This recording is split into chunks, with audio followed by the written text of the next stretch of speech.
Olá, seja bem-vindo ao Mulheres Lendo Juntas. Eu sou Lorena e vou ler com vocês a parte 1 do capítulo 1, Origens, do livro A Criação do Patriarcado, escrito por Gerda Lerner. Antes de iniciar a leitura, eu quero lembrar que existem várias formas de estar fortalecendo o canal. Você pode seguir o conteúdo para acompanhar sempre que houver novos episódios, assim como dar 5 estrelas no Spotify, porque assim o conteúdo chega em mais mulheres. Existe também uma rede de apoio colaborativo. Você pode estar contribuindo com qualquer valor no apoia.se/Mulheres Lendo Juntas ou pelo Pix mulhereslendojuntas@gmail.com. E vamos para a leitura. Capítulo 1. Origens. Os fragmentos de evidências sólidas, ferramentas, túmulos, cacos de cerâmica, vestígios de habitações e santuários, artefatos de função desconhecida em paredes de cavernas, restos mortais e a história que eles contam, se apresentam de nós em uma diversidade desconcertante. Nós os juntamos a mitos e especulação. Os confrontamos com o que sabemos sobre povos primitivos que sobreviveram até o presente. Usamos a ciência, filosofia, religião para construir um modelo desse passado distante, anterior ao início da civilização. A abordagem que usamos na interpretação, nossa estrutura de conceitos, determina o resultado. Tal estrutura nunca é isenta de valores. Fazemos as perguntas do passado que queremos que sejam respondidas no presente. Por um longo período de tempo histórico, admitiu-se a estrutura de conceitos que criou nossas perguntas como fato indiscutível e incontestável. Enquanto a visão teleológica cristã dominava o pensamento histórico, a história pré-cristianismo era vista apenas como um estágio preparatório para a história verdadeira, que começou com o nascimento de Cristo e terminaria com a segunda vinda do Cristo. Quando a teoria darwinista dominava o pensamento histórico, a pré-história era vista como estágio selvagem no progresso evolutivo da humanidade, do simples ao complexo. O que prosperou e sobreviveu foi, pelo mero fato de ter sobrevivido, considerado superior ao que desapareceu, portanto fracassou. Enquanto suposições androcêntricas dominavam nossas interpretações, entendíamos o sistema de sexo/gênero prevalente no presente, olhando para o passado. Admitíamos a existência da dominação masculina como fato e considerávamos qualquer prova em contrário apenas uma exceção à regra ou alternativa mal sucedida. Tradicionalistas, seja trabalhando sob uma ótica religiosa ou científica, consideraram a submissão das mulheres como algo universal, determinado por Deus ou natural, portanto imutável. Assim, algo que não precisava ser questionado.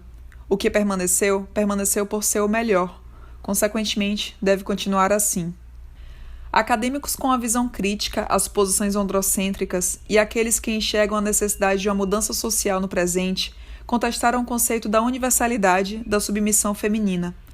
Eles argumentam que, se o sistema de dominação patriarcal tem origem histórica, pode ser extinto em circunstâncias históricas diferentes. Portanto, a questão da universalidade da submissão feminina é, há mais de 150 anos, central para o debate entre tradicionalistas e pensadoras feministas. Para quem critica as explicações patriarcais, a próxima pergunta importante a ser feita é: se a submissão feminina não era universal, então alguma vez houve um modelo alternativo de sociedade? Essa questão não raro se traduziu na busca por uma sociedade matriarcal no passado. Como muitas das evidências nessa busca têm origem em mito, religião e símbolo, foi dada pouca atenção às evidências históricas. Para historiadores, a questão mais importante e significativa é como, quando e por que a submissão feminina passou a existir. Portanto, antes de entrar na discussão sobre o desenvolvimento histórico do patriarcado, precisamos rever os principais pontos de vista a respeito dessas 3 perguntas na discussão do assunto. A resposta tradicionalista à primeira pergunta, é claro, é que a dominação masculina é universal e natural. O argumento pode ser proposto em termos religiosos. A mulher é submissa ao homem porque assim foi criada por Deus. Tradicionalistas aceitam o fenômeno de assimetria sexual, a atribuição de diferentes tarefas e papéis para homens e mulheres, algo observado em todas as sociedades humanas conhecidas, sendo prova desse ponto de vista e evidência de seu caráter natural. Eles argumentam que, se à mulher foi atribuída, por planejamento divino, uma função biológica diferente da do homem, a ela também devem ser atribuídas diferentes tarefas sociais. Se Deus ou a natureza criaram diferenças entre os sexos, que em consequência determinaram a divisão sexual do trabalho, ninguém pode ser culpado pela desigualdade sexual e pela dominação masculina. A explicação tradicionalista concentra-se na capacidade reprodutiva feminina e vê a maternidade como a maior meta na vida das mulheres, definindo, assim, como desviantes mulheres que não se tornam mães. Considera-se a função materna uma necessidade da espécie, uma vez que as sociedades não teriam conseguido chegar à modernidade sem que a maioria das mulheres dedicasse quase toda a vida adulta a ter e criar filhos. Assim, vê-se a divisão sexual do trabalho com base em diferenças biológicas como justa e funcional. A consequente explicação da assimetria sexual coloca as causas da submissão feminina em fatores biológicos pertinentes aos homens.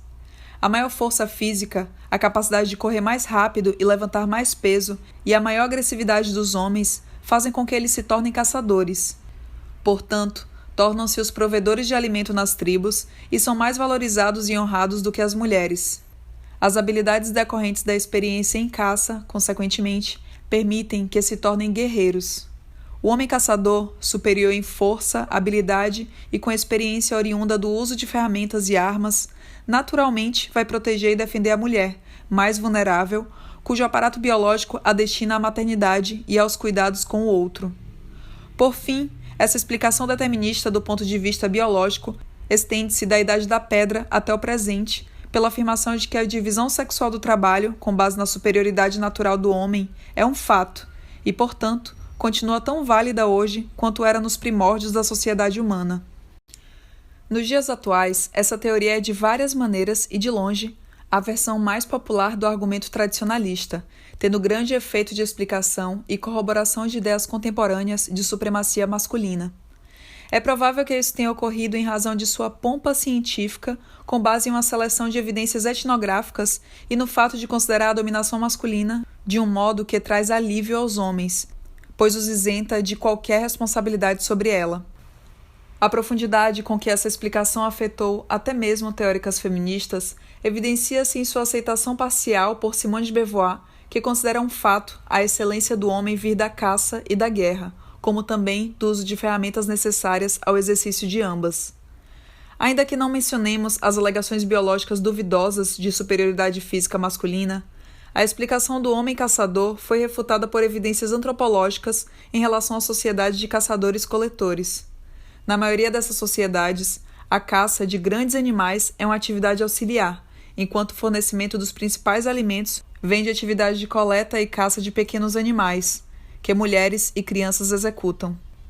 Além disso, como veremos a seguir, é precisamente em sociedades de caçadores-coletores que encontramos muitos exemplos de complementaridade entre os sexos e sociedades nas quais as mulheres têm status relativamente alto, contradizendo de modo direto as afirmações da escola de pensamento do homem caçador.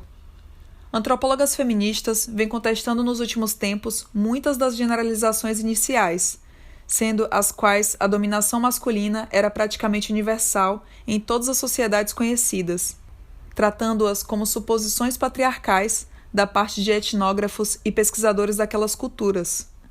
Quando antropólogas feministas revisaram os dados ou fizeram o próprio trabalho de campo, descobriram que a dominação masculina estava longe de ser universal. Encontraram sociedades nas quais a assimetria sexual não tinha conotação de dominação ou submissão. Em vez disso, as tarefas realizadas por ambos os sexos eram indispensáveis para a sobrevivência do grupo, e o status de ambos os sexos era considerado igual na maioria dos aspectos. Nessas sociedades, os sexos eram considerados complementares. Seus papéis e status eram diferentes, mas nivelados. Outra forma de refutação de teorias do homem caçador envolveu contribuições essenciais e culturalmente inovadoras de mulheres para a criação da civilização, com a invenção da cestaria e da olaria, bem como o conhecimento e o desenvolvimento da horticultura. Elise Baldwin demonstrou, em particular, que o mito do homem caçador e sua perpetuação são criações socioculturais que servem à manutenção da supremacia e da hegemonia masculinas. A defesa tradicionalista da supremacia masculina, com base em determinismo biológico, mudou com o tempo e se provou bastante adaptável e resiliente. Quando o argumento religioso perdeu força no século XIX, a explicação tradicionalista da inferioridade das mulheres tornou-se científica.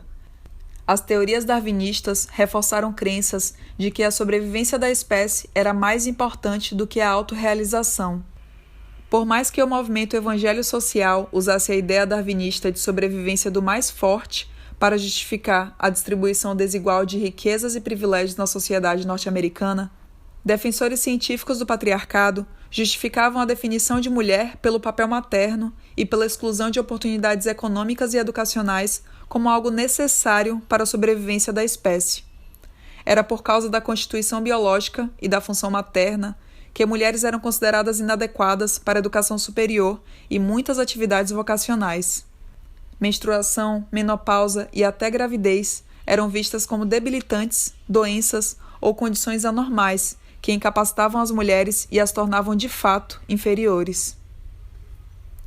De modo semelhante, a psicologia moderna observou as diferenças sexuais existentes segundo a suposição não questionada de que eram naturais e, assim, forjou uma mulher psicológica tão determinada pela biologia quanto suas antepassadas. Observando os papéis dos sexos, sem considerar a história, psicólogos precisavam chegar a conclusões com base no estudo de dados clínicos que reforçavam os papéis de gênero predominantes.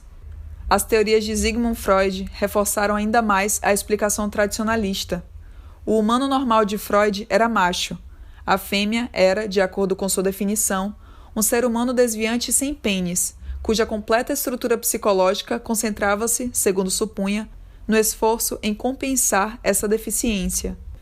Apesar de muitos aspectos da teoria de Freud se provarem úteis na construção da teoria feminista, foi a máxima de Freud de que, para mulheres, anatomia é destino, que deu nova vida e força ao argumento da supremacia masculina.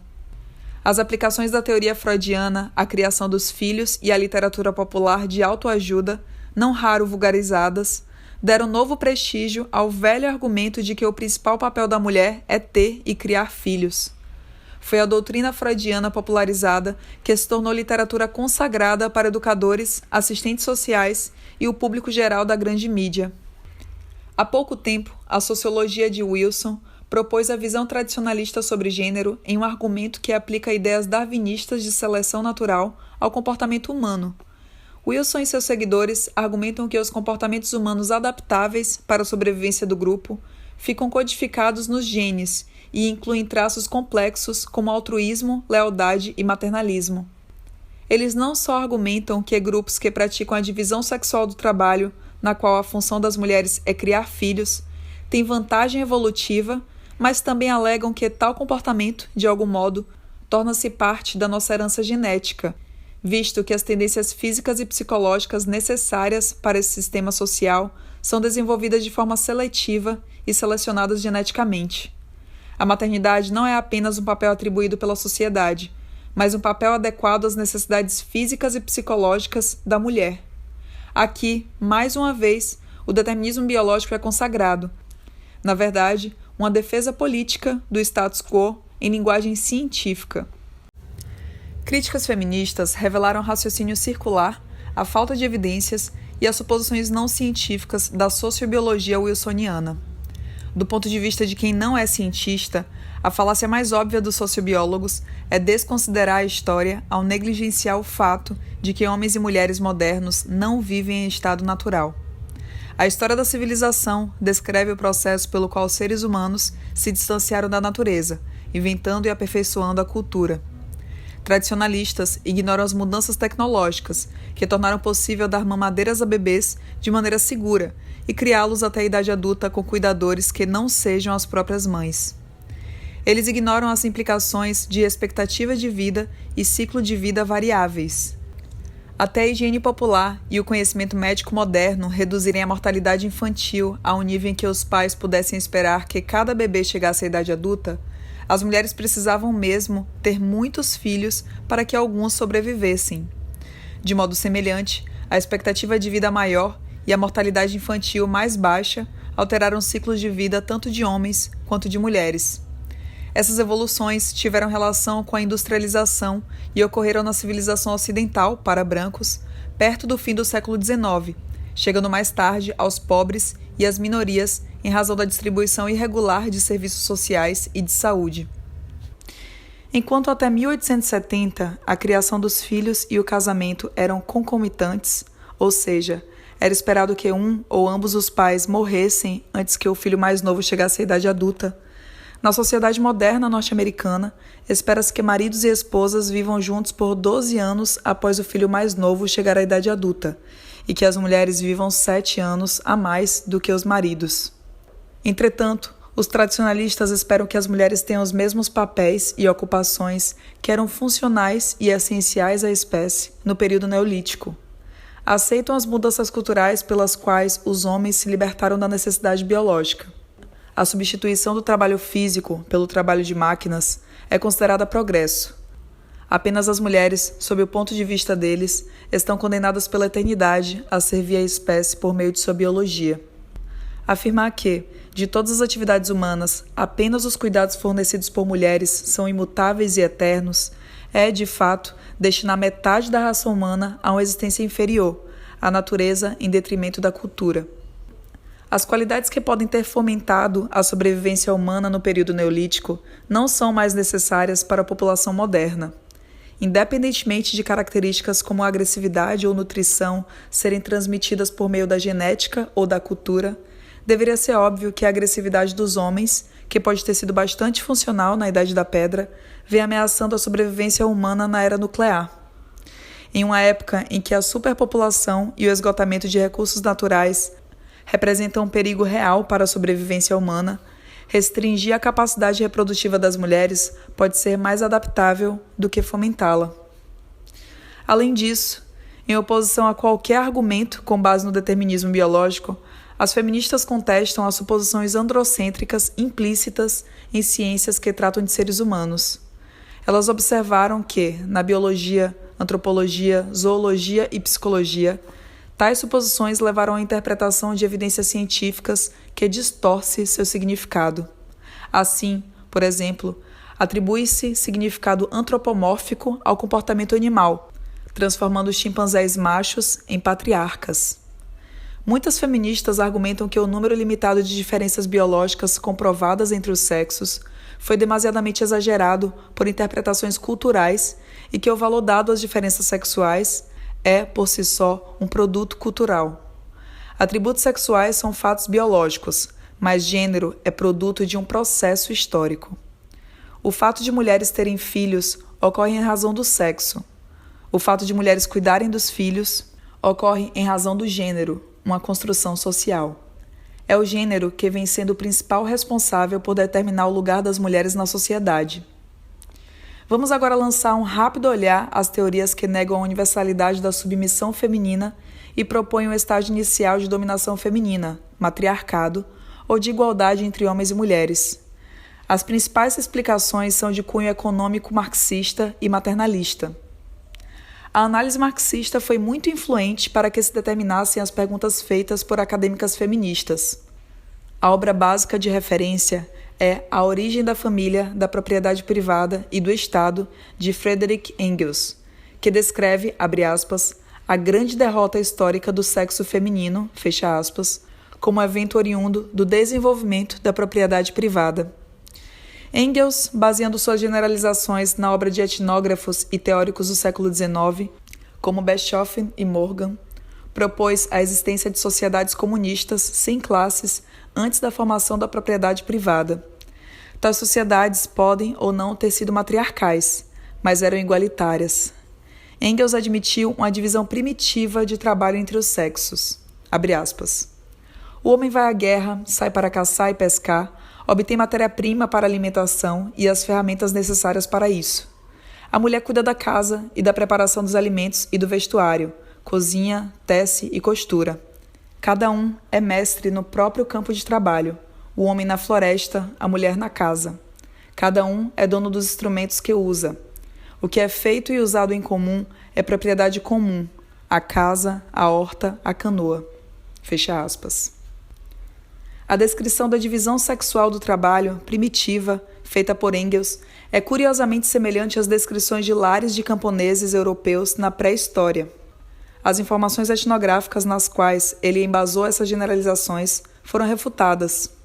Em sociedades mais primitivas do passado e em todas as sociedades de caçadores-coletores que ainda existem hoje, as mulheres provêm, em média, 60% ou mais da alimentação. Para tanto, percorrem longas distâncias com frequência, levando junto os seus filhos. Além disso, a suposição de que existe uma fórmula e um padrão para a divisão sexual do trabalho está errada. O trabalho específico feito por homens e mulheres difere muito em culturas distintas, dependendo em grande parte da situação ecológica na qual as pessoas se encontram. Engels teorizou que, em sociedades tribais, o desenvolvimento da pecuária originou o comércio e a propriedade de rebanhos por chefes de família, presumivelmente homens, mas não conseguiu explicar como isso aconteceu. Os homens se apropriaram dos excedentes do pastoreiro, tornando-os propriedade privada. Uma vez adquirida tal propriedade, os homens buscaram garanti-la para eles e seus herdeiros. Para isso, instituíram a família monogâmica. Controlando a sexualidade das mulheres com a exigência da virgindade pré-nupcial e a determinação do duplo padrão de julgamento sexual no casamento, os homens garantiram a legitimidade da prole, assegurando assim seu direito à propriedade. Engels enfatizou a conexão entre o colapso das antigas relações de parentesco, com base na comunhão da propriedade, e o surgimento da família individual como uma unidade econômica. Com o desenvolvimento do Estado, a família monogâmica virou a família patriarcal, na qual o trabalho doméstico da mulher, abre aspas, tornou-se um serviço privado. A esposa virou a principal criada, excluída de toda participação na produção social, fecha aspas. Engels concluiu, abre aspas, a destruição do direito materno foi a grande derrota histórica do sexo feminino. O homem assumiu o comando também em casa. A mulher foi degradada e reduzida à servidão. Tornou-se escrava do prazer do homem e mero instrumento de reprodução, fecha aspas. Engels usou o termo Mutterrecht, daqui em diante chamado de direito materno, derivado de Bischoffer, para descrever as relações matrilineares de parentesco nas quais a propriedade dos homens não era passada a seus filhos, mas para os filhos de suas irmãs. Também reconheceu o modelo de Bischoffer de reprodução histórica na estrutura familiar de casamento grupal a casamento monogâmico. Argumentou ainda que o casamento monogâmico foi visto pela mulher como uma melhoria de sua condição, uma vez que, assim, ela adquiriu o direito de se entregar apenas a um homem. Engels também chamou atenção para a institucionalização da prostituição, que descreveu como acessório indispensável para o casamento monogâmico. As especulações de Engels sobre a natureza da sexualidade feminina foram criticadas como sendo o reflexo dos próprios valores vitorianos machistas, pela suposição não bem examinada de que os padrões de puritanismo feminino do século XIX pudessem explicar ações e atitudes das mulheres do começo da civilização. Ainda assim, Engels fez contribuições importantes para nosso entendimento da posição das mulheres na sociedade e na história. Primeiro, ele apontou a ligação entre mudanças estruturais nas relações de parentesco e mudanças na divisão do trabalho, por um lado, e a posição das mulheres na sociedade, por outro. Segundo, mostrou a conexão entre a instituição da propriedade privada, casamento monogâmico e prostituição. Terceiro, apresentou a relação entre a dominação política e econômica pelos homens e seu controle sobre a sexualidade feminina. E quarto, determinando a grande derrota histórica do sexo feminino no período da formação de estados arcaicos, com base na dominação das elites donas de propriedades, deu historicidade ao evento. Embora não tenha conseguido provar nenhuma dessas afirmações, ele definiu as questões teóricas mais importantes dos 100 anos seguintes. Também limitou a discussão da questão da mulher a oferecer uma explicação convincente de causa única e direcionar a atenção a um só evento, que comparou a uma destruição revolucionária. Se a causa da escravização das mulheres foi o desenvolvimento da propriedade privada e das instituições que dela evoluíram, então a lógica diz que a abolição da propriedade privada libertaria as mulheres. Seja como for, a maior parte da produção teórica sobre a questão da origem da subordinação das mulheres teve como objetivo provar, melhorar ou refutar a obra de Engels. As posições básicas de Engels sobre a natureza dos sexos foram embasadas na aceitação de teorias evolutivas da biologia, mas seu grande mérito foi chamar a atenção para o impacto de forças sociais e culturais na estruturação e definição das relações entre os sexos. Em paralelo ao seu modelo de relações sociais, Engels desenvolveu a teoria evolutiva de relações entre os sexos, na qual o casamento monogâmico entre as classes trabalhadoras, em uma sociedade socialista, figurava como o ápice de seu desenvolvimento. Assim, ao conectar as relações entre os sexos às mudanças nas relações sociais, ele rompeu com o determinismo biológico dos tradicionalistas, chamando atenção para o conflito sexual forjado na instituição ao emergir das relações da propriedade privada. Ele reforçou a conexão entre a mudança socioeconômica e o que hoje chamaríamos de relações entre gêneros. Definiu assim o casamento monogâmico, formado na sociedade do início do Estado, como a submissão de um sexo pelo outro, a proclamação de um conflito entre os sexos desconhecido por completo até então em épocas pré-históricas. E acrescentou de forma significativa, abre aspas, a primeira oposição de classes a aparecer na história coincide com o desenvolvimento do antagonismo entre homem e mulher em casamento monogâmico, e a primeira opressão de classes consiste com a do sexo feminino pelo sexo masculino, fecha aspas. Essas afirmações ofereceram muitas possibilidades promissoras para a formação de teorias, sobre as quais falaremos mais adiante. Mas a identificação feita por Engels da relação dos sexos como antagonismo de classes foi um beco sem saída que, por muito tempo, impediu teóricos de entenderem corretamente as diferenças entre relações de classes e relações entre os sexos. Isso se deu pela insistência dos marxistas em que as questões referentes às relações entre os sexos fossem subordinadas às questões de relações entre classes, manifestadas não apenas em termos teóricos, mas como política prática, onde quer que tivessem poder para tanto. O novo conhecimento feminista começou apenas há pouco a forjar as ferramentas teóricas com as quais corrigir esses erros. O antropólogo estruturalista Claude Lévi-Strauss também oferece uma explicação teórica na qual a subordinação das mulheres é crucial para a formação da cultura. Mas, ao contrário de Engels, Lévi-Strauss postula um único elemento fundamental com base no qual os homens construíram a cultura. Lévi-Strauss vê no tabu do incesto um mecanismo humano universal que está na raiz de toda organização social. Abre aspas. A proibição do incesto é menos uma regra que proíbe o casamento com a própria mãe, irmã ou filha do que uma regra que obrigue o oferecimento da mãe, irmã ou filha a outros. É a regra suprema da doação, fecha aspas. A troca de mulheres é a primeira forma de comércio, na qual mulheres são transformadas em mercadoria e coisificadas, ou seja, consideradas mais coisas do que seres humanos. A troca de mulheres, de acordo com Lévi-Strauss, marca o começo da subordinação das mulheres. Isso, por sua vez, reforça uma divisão sexual do trabalho que institui a dominação masculina. Lévi-Strauss, contudo, vê o tabu do incesto como um passo adiante positivo e necessário para a criação da cultura humana. Pequenas tribos autossuficientes precisaram se relacionar com tribos vizinhas em constante guerra ou encontrar uma maneira de coexistência pacífica.